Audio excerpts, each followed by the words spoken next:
کہ جو شخص اپنے تیر کو بدلے فقتلوہ، بس تم اس کو قتل کر دو۔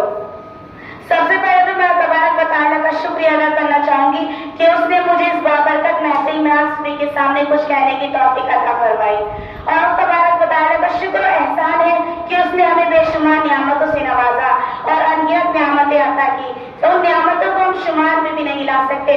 سب سے بڑی نعمت ایمان کی نعمت ہے۔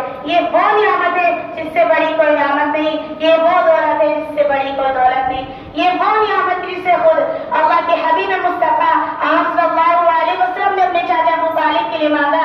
یہ وہ نعمت جس سے خدا اللہ تبارک و تعالیٰ نعمت شمار کرتا ہے۔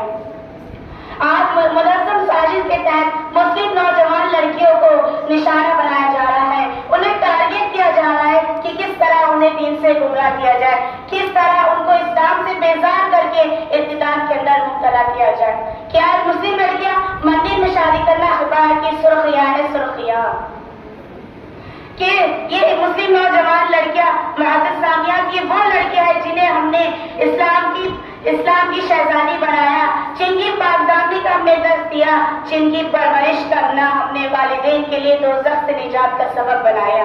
یہ وہ مسلم لڑکیاں ہیں معزز سامیات، آج وہ مسلم لڑکیاں مندروں میں شادی رچا